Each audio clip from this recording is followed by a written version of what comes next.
Hello friend, हमारे channel में आप सभी का स्वागत है। सत्यभामा और कार्तिक स्नान की कथा।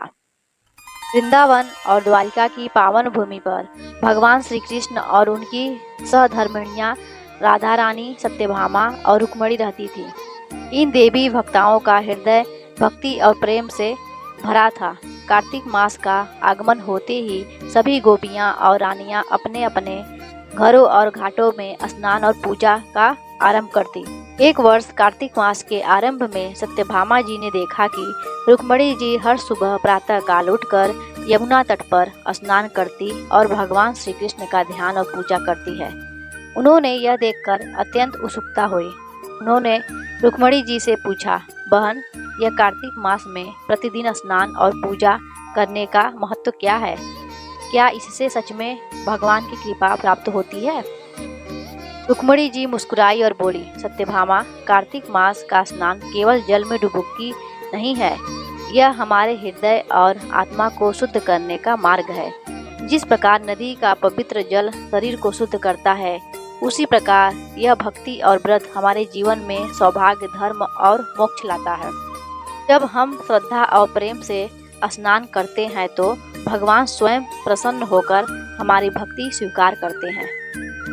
सत्यभामा जी ने यह सुना और अपने भीतर यह ठान लिया कि वह इस वर्ष कार्तिक मास में प्रतिदिन स्नान करेगी और प्रभु की सेवा करेगी। उन्होंने भोर होते ही उठकर नदी के किनारे स्नान किया। ठंडे जल में डुबकी लगाना कठिन था, लेकिन उनका हृदय प्रेम और भक्ति से प्रफुल्लित था।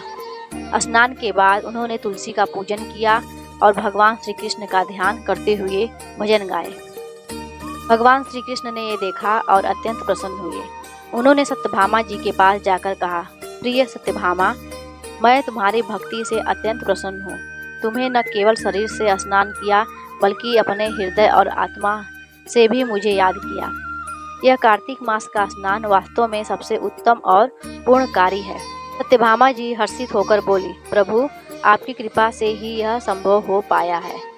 कार्तिक मास का यह स्नान अब मेरे जीवन का सबसे प्रिय अवसर बन गया है।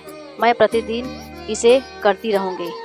भगवान श्री कृष्ण ने मुस्कुराते हुए कहा, जो स्त्री इस मास में श्रद्धा और प्रेम से स्नान करती है, वह सौभाग्यशाली बनती है। उसे अखंड सौभाग्य और जीवन में शांति और आनंद प्राप्त होता है। तब से कार्तिक मास में स्नान का महत्व और बढ़ गया। सत्यभामा जी की भक्ति और श्रद्धा का उदाहरण सभी स्त्रियों के लिए प्रेरणा बन गया। यह कथा यह सिखाती है कि भक्ति केवल कर्म से नहीं, बल्कि हृदय और मन की शुद्धता से होती है। कार्तिक मास का स्नान केवल परंपरा नहीं, बल्कि यह हृदय और आत्मा को शुद्ध करने का मार्ग है। श्रद्धा और प्रेम से किया गया स्नान भगवान की कृपा प्राप्त करने का सबसे उत्तम तरीका है। सत्यभामा की भक्ति यह प्रमाण है कि सच्चे मन और प्रेम की गई भक्ति हमेशा फलदायी होती है। राधे राधे। जय श्री कृष्ण।